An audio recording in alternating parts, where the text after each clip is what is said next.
BTC নিৰ্বাচনৰ প্ৰাক্ষণত BPFত মুখ্য আঘাত। আজি BPF দল ত্যাগ কৰিলে কেন্দ্ৰীয় যুৱ BPFৰ সাংগঠনিক সম্পাদক ষণত বসুমতাৰীয়ে।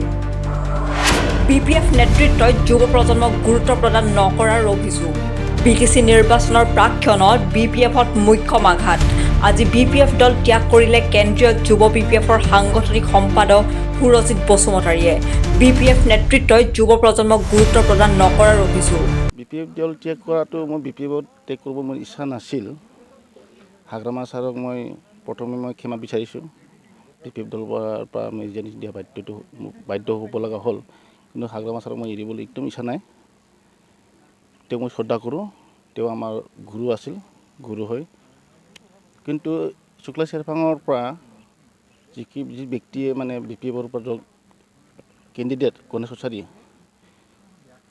তেওঁ যুৱসকলক নিবিচাৰে। আমাৰ যি যুৱসকল মানে তেওঁলোককতো মানে আমাক প্ৰয়োজন নাই বুলি ভাবে তেওঁ। যাৰ ফলত আমি বাধ্য হৈছোঁ এতিয়াই তেওঁ নিজকে অভাৰ কনফিডেঞ্চ, তেওঁ একদম একনাবদ্ধ কৰি আছে। যাৰ ফলত আমি নিজে সিদ্ধান্ত হ'ব লগা হ'ল যে আমি ৰিজাইন হোৱাটো আমাৰ কাৰণে ভাল হ'ব। কাৰণ আমাৰ ৰাজনীতিত যি মানে মই যেনিবা ৰাজনীতিত 15 বছৰ মই BPFত থাকিলোঁ। কিছুমান ৰাজনীতিত কিছুমান ব্যক্তিয়ে উদ্দেশ্য থাকে,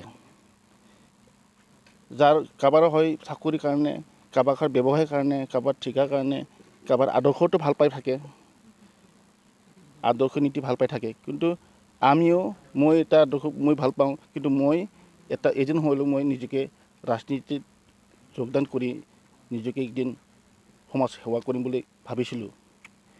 এতিয়া যদি মই BPFত থাকি শুক্লা চেৰফাঙৰ পৰা মই BPF যদি কৰিব নোৱাৰোঁ, তেওঁক মোৰ প্ৰয়োজনেই নহয়, যেতিয়া থাকি কি লাভ হ'ব। সেইকাৰণে মই BPF এৰি আহি নেক্সটত কি দলত যোৱা হ'ব মই নিজে পিছত ভাবিম, চিন্তা কৰিম। তথাপি মই নিজেৰ পৰা চুৰু কৰিম বুলি ভাবিছোঁ। মই নতুনকৈ আৰম্ভ কৰি ফালে নাই মই নিজকে ৰাজনীতিকত ভৰি দিম বুলি ভাবিছোঁ। সেইখিনি BPFৰ কেন্দ্ৰীয় সমিতিটো আছিল। মই BPFৰ কেন্দ্ৰীয় ইউথৰ অৰ্গেনাইজিং ছেক্ৰেটাৰী আছিলোঁ। মূলতঃ আপোনালোকৰ যিটো নেতৃত্বৰ সংঘাত, নিশ্চয় নেতৃত্বৰ সংঘাত। কেন্দ্ৰৰ যিমান যুৱসকল আছে, সভাপতি ৰিঞ্জয় বড়ো, তেওঁতো বেছি দিন হোৱা নাই, তেওঁ নতুনকৈ সভাপতি গ্ৰহণ কৰিছে। কিন্তু তেওঁ কিন্তু BPFৰ ছিনিয়ৰ নহয়। BPFৰ আমি প্ৰাইমাৰী লেভেলত আহি আমি চেণ্ট্ৰেলত মই অৰ্গেনাইজিং ছেক্ৰেটাৰী, তেওঁ BJPৰ পৰা আহি ডাইৰেক্ট BPFৰ কেন্দ্ৰীয় সভাপতি হ'ল ইউথৰ। কিন্তু তেওঁৰ দিনত একজনো কেবিনেট নবহিল, একজনো এক্সিকিউটিভ নকৰিলে। তেওঁৰ ইচ্ছামতে কেবিনেট ডিচিশ্যনটো হৈ যায়। তেওঁৰ ইচ্ছামতে যিমান ডিচিশ্যন লয় তেওঁ নিজে পেছ কৰে। তাৰপিছত কি হয়, আমাৰ এক্সিকিউটিভ নবহাকৈ, কেবিনেট নবহাকৈ যিকোনো এজেণ্ডাই পাছ কৰি ফালে তেওঁক পেছ কৰি দিয়ে। যোৱা দিনা কিবা ট্ৰাইনেল কনফাৰেঞ্চ হ'ল। ট্ৰাইনেল কনফাৰেঞ্চ হওঁতে আমাক একো নজনালে, কি ডিচিশ্যন ল'লে চেণ্ট্ৰেল ইউথে এই আগন্তুক ইলেকশ্যনৰ কাৰণে বা এই পেৰেণ্ট বডিক কি বুলি জনাম বা কি ইউথৰ কাৰণে কি কি প্ৰজেক্ট লোৱা হ'ব, আমাক নোকোৱাকৈ, আমি এক্সিকিউটিভ থাকিও আমাক নোকোৱাকৈ তেওঁ এই 3-4জন মানুহ লগ লাগি দি দিয়ে। তাৰপৰা কোনো এক্সিকিউটিভ ডিচিশ্যন নহয় তাৰ, কিন্তু কেবিনেট ডিচিশ্যন নোলোৱাকৈ কোনো এক্সিকিউটিভ ডিচিশ্যন তেওঁ অকলে কৰি থাকে।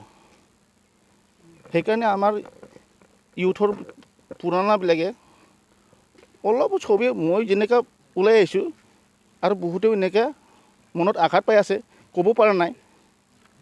মই যেনেকৈ এতিয়া ওলাই আহি ক'লোঁ আৰু এনেকৈ বহুতজনো আছে কোৱা নাই, কিন্তু পাৰ্টিৰ খাতিৰত কোৱা নাই, হাগ্ৰামা ছাৰক ভাল পাই কাৰণে কোৱা নাই।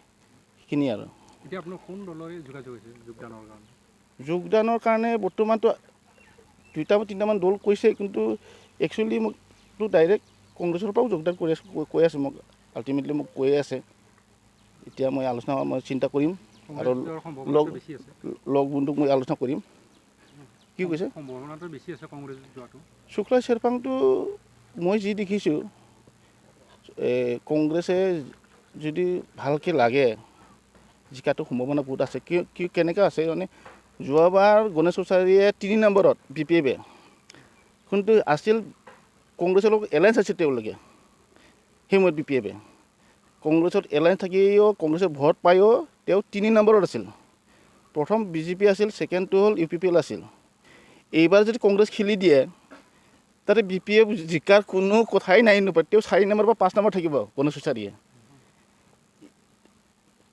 কিন্তু এটা কথা ঠিক মানে শুক্লা চেৰপাঙত কেণ্ডিডেটৰ অভাৱ হৈছে যিসকল এতিয়া গণেশ কছাৰীয়ে BPF খেলিছে তেওঁকতো 15 বছৰ ৰাইজে দিছে 3বাৰ জিকাইছে 2বাৰ EM হ'ল এইবাৰ ৰনেনে EM হ'ল কিমান ভাল কাম কৰিছে কি কৰা নাই ৰাইজে জানে মই ক'ব লগা দৰকাৰে নপৰে সেইকাৰণে এতিয়া